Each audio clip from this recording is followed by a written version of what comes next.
ओम शांति। आज की मुरली का विश्लेषण। महत्वपूर्ण वाक्यों का समूह। आत्मचेतना और देही अभिमानी होने से संबंधित वाक्य। महत्वपूर्ण वाक्य अर्थ। 1. घड़ी घड़ी अपने को आत्मा समझना है। प्रत्येक क्षण अपने को शारीरिक देह नहीं बल्कि आत्मा समझना चाहिए। 2. देही अभिमानी बनो, शरीर के अभिमान को त्याग कर आत्म अभिमानी बनो। 3. जब तक अपने को आत्मा नहीं समझेंगे तो बाप को भी याद नहीं कर सकेंगे। आत्मज्ञान के बिना परमात्मा की याद संभव नहीं। 4. आत्मा ही पाठ बजाती है, सभी क्रियाएं आत्मा द्वारा संपन्न होती है, शरीर केवल माध्यम है। 5. आत्मा ही एक दो से बात करती है, आत्माएं परस्पर संवाद करती है। बाप की याद और सेवा से संबंधित वाक्य। महत्वपूर्ण वाक्य अर्थ।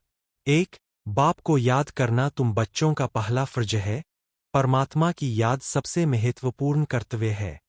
2. पतित से पावन बनाने का धंधा जो बाप का है, वही धंधा करना है, परमात्मा का कार्य ही हमारा कार्य है।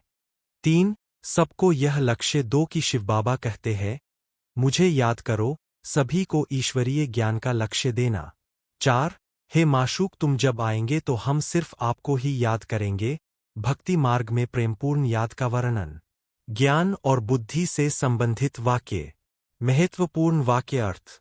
1. बाप जो ज्ञान देते हैं वह बच्चों में भी जरूर होना चाहिए।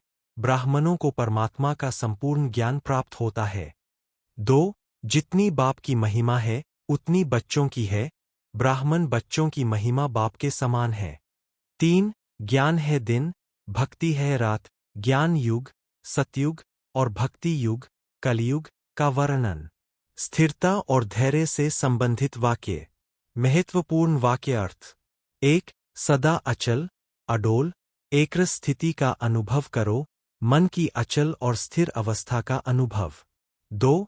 जरा भी हलचल नहीं हो, किसी भी परिस्थिति में मन की हलचल नहीं होनी चाहिए। 3. इतने पक्के होना, आत्मबल और स्थिरता का आह्वान। त्याग और स्नेह की शक्ति से संबंधित वाक्य। कृ संग। महत्वपूर्ण वाक्य अर्थ। 1. त्याग और स्नेह की शक्ति द्वारा सेवा में सफलता, त्याग और प्रेम से सेवा सफल होती है। 2. साकार स्नेह से ही मनमनाभव बने, साकार प्रेम से ही मन का परमात्मा में लीन होना। 3. बुद्धि में दिन रात बाबा और यज्ञ तरफ लगन रही, सदैव ईश्वरीय चिंतन में लगे रहना। 1. श्रीमद् भगवद गीता। गीता। गीता में वर्णित मूल कथाएं। श्लोक वाक्य मुरली में व्याख्या। भगवानुवाच। गीता के आरंभ में यह शब्द लिखा है, जिसका अर्थ है कि भगवान ने कहा, काम महाशत्रु है। गीता में काम को महान शत्रु बताया गया है, जिस पर विजय पानी है। अर्जुन को दिव्य दृष्टि दी। भगवान ने अर्जुन को विशेष दिव्य दृष्टि प्रदान की जिससे वे विनाश और अपना राज्य देख सके। मुरली में गीता का मूल सिद्धांत। मुरली में स्पष्ट किया गया है कि गीता का मुख्य भ्रम यह है कि लोग भगवान को पुनर्जन्म रहित समझते हैं, जबकि वास्तव में परमात्मा निराकार है और जन्म मृत्यु के चक्र से परे है। गीता में श्री कृष्ण ने अर्जुन को युद्ध के लिए आमंत्रित किया, जिसका तात्पर्य है आत्मकल्याण के लिए विकारों के विरुद्ध संग्राम करना। विशेष बिंदु। मुरली में बताया गया है कि लोगों ने गीता का भगवानुवाच पढ़ लिया परंतु उसका वास्तविक अर्थ नहीं समझा। श्री कृष्ण को श्याम सुंदर कहना और यह मानना कि उन्हें सर्प ने काटा, यह सतयुग के प्रिग्स के लिए असंभव था। यह सब भ्रांतियां हैं जिन्हें मुरली में स्पष्ट किया गया है। 2 वेद और उपनिषद। वेदों में परमात्मा की अवधारणा। मुरली में वर्णन है कि वेदों में परमात्मा को अखंड ज्योति स्वरूप कहा गया है। इसका अर्थ है कि परमात्मा एक अविभाज्य दीप्ति रूप में है, जिसे बिंदी कहा जाता है। उपनिषदों का संदर्भ। ब्रह्मा समाजी मत वाले ज्योति को परमात्मा कहते हैं।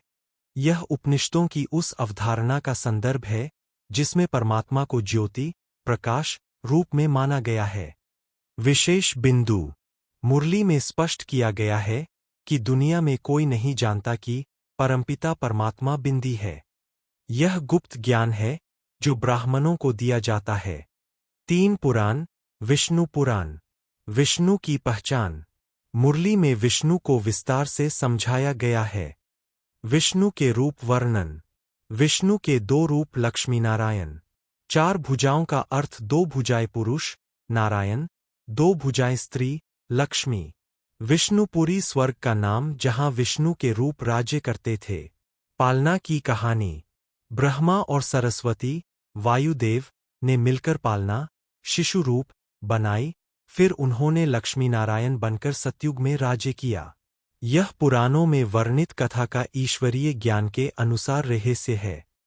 विशेष बिंदु। मुरली में स्पष्ट किया गया है कि विष्णु के वास्तविक स्वरूप को कोई नहीं जानता। मंदिर बनाने वाले स्वयं नहीं जानते कि विष्णु वास्तव में कौन है। 4 रामायण और महाभारत। श्रीराम और श्रीकृष्ण का संबंध। मुरली में इशारा है कि रामायण और महाभारत में श्रीकृष्ण और श्रीराम का वर्णन है, परंतु इनके वास्तविक स्वरूप की पहचान भक्तों को नहीं है। महाभारत में श्रीकृष्ण मामेकम का अर्थ है कि श्रीकृष्ण अर्जुन के साथ थे और उन्होंने दिव्य दृष्टि दी। यह महाभारत की गीता में वर्णित है। विशेष बिंदु। श्रीकृष्ण की माता-पिता का कोई विशेष महत्व नहीं है, क्योंकि महिमा सारी राधे कृष्ण की है। यह दर्शाता है कि ईश्वरीय ज्ञान में माता-पिता का महत्व आत्मा के स्तर पर होता है, शारीरिक स्तर पर नहीं। 5 ब्रह्मा वाणी और सृष्टि चक्र। सृष्टि का आदि मध्य अंत। मुरली में बताया गया है कि परमात्मा को सृष्टि के आदि, शुरुआत, मध्य, वर्तमान और अंत, समाप्ति का पूर्ण ज्ञान है। यह ज्ञान ब्रह्मा के माध्यम से ब्राह्मणों को दिया जाता है। ब्रह्मा सरस्वती की कहानी। ब्रह्मा और सरस्वती वायुदेव की पत्नी मिलकर पालना बनाते हैं, फिर पालना से लक्ष्मी नारायण बनकर सतयुग में राज्य करते हैं। यह पुराणों में वर्णित कथा का ईश्वरीय रहस्य है। चक्र का विवरण। युग विवरण। सतयुग स्वर्ग, लक्ष्मी नारायण का राज्य। त्रेता विष्णु के 2 रूप। द्वापर मंदिरों का निर्माण। कलयुग विनाश का समय, वर्तमान। 6 भक्ति मार्ग की कहानियां। नौधा भक्ति। मुरली में नौधा भक्ति का उल्लेख है, जो कठिन भक्ति को दर्शाता है। इसमें भक्त दर्शन न मिलने पर गला काटते हैं, अर्थात अत्यंत आग्रह करते हैं। भक्तों की भ्रांतियां। भक्ति मार्ग में लोग मूर्तियों की पूजा करते हैं, बड़े बड़े लिंग रखते हैं बिंदी के स्थान पर, और साक्षात्कार को जादू जादू कह देते हैं। मुख्य भ्रांति। भगवान सर्वव्यापी है, तो फिर किसकी भक्ति करें? यह प्रश्न भक्ति मार्ग में अनुत्तरित रहता है। 7 ईस्ट पाकिस्तानी और अन्य धर्म ग्रंथ। खुदा दोस्त की कहानी। मुरली में इस्लामिक परंपरा का संदर्भ है, जहां खुदा परमात्मा को दोस्त मित्र कहा जाता है। यह दर्शाता है कि परमात्मा पिता, माता और शिक्षक का पाठ भी बजाते हैं। अन्य धर्म। मुरली में उल्लेख है कि भारत में अनेक धर्म आ गए हैं और भारतवासी धर्मभ्रष्ट, कर्मभ्रष्ट बन गए हैं। शास्त्रों की कहानी का सारांश। मुरली में सभी शास्त्रों को एक एकीकृत दृष्टिकोण से देखा गया है। मुख्य संदेश यह है कि शास्त्रों का मूल सत्य एक है, सभी शास्त्र एक परमात्मा की ओर ले जाते हैं। शाब्दिक अर्थ भ्रामक है, शास्त्रों का बाहरी अर्थ लेना भ्रांति है। ओम शांति।